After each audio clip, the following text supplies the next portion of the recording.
Here we are in our chapter 1, target 2b. We're asked to simplify the following radical. And just looking at this, we do notice that we have the square root of 32. And what we're going to have to do is good and garbage with that. So again, we're going to have our good square root and our garbage square root. Now, the thing that has to go in the good is we're going to take our number 32 and see if it's evenly divisible by any of these on our list of perfect squares. So typically we start off with 1, but again, usually that's not really going to change much because pretty much every number is evenly divisible by 1. So we usually kind of skip this first guy. And just looking then at the next one, this should say equal. 2 squared is 4. Is this 32 evenly divisible by 4? It certainly is. So he's actually good to go for our list. But we always do want to check and see if there is a bigger perfect square that's evenly divisible by. Looking at 32, is it evenly divisible by 9? It is not. Is 32 evenly divisible by 16? Yes, it is. So noticing we do have actually a bigger perfect square that we can go ahead and use. 32 is evenly divisible by 25. It is not. And then we get to 36, and then we're already past our number. So again, we want to use the biggest perfect square.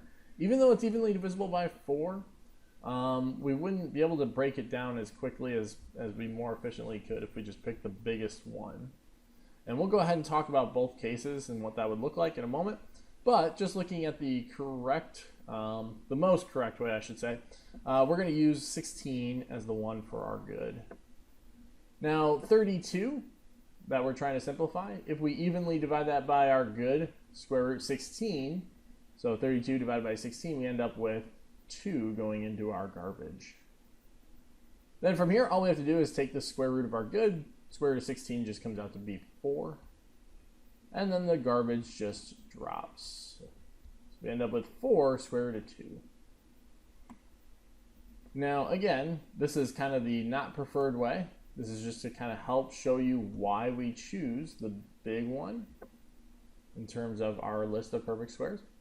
If we have the square root of 32 and we break it down and we do our good and our garbage, yes, it's evenly divisible by 4, so that would go in the good.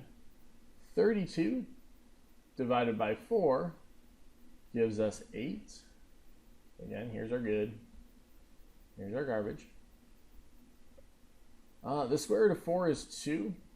And this garbage, though, can actually be broken down some more. So we can, again, evenly divide that by doing 8 is evenly divisible by, looking at our list of perfect squares, 4 again. We would end up then with 4 going in the good. And 8 divided by 4 gives us 2 going in the garbage. So the square root of 4 gives us 2. Garbage just drops. And we can't forget about this one that we pulled out from the original good. So 2 times 2 gives us 4. Garbage just drops again. And so then that would be our final answer. Notice this way was a lot more work. Same exact answer, but just a lot more work. And so that's really why we try and look then for those biggest perfect squares, because we really want to try to avoid doing all this unnecessary work when we can go ahead and find the biggest good from our list of perfect squares right away.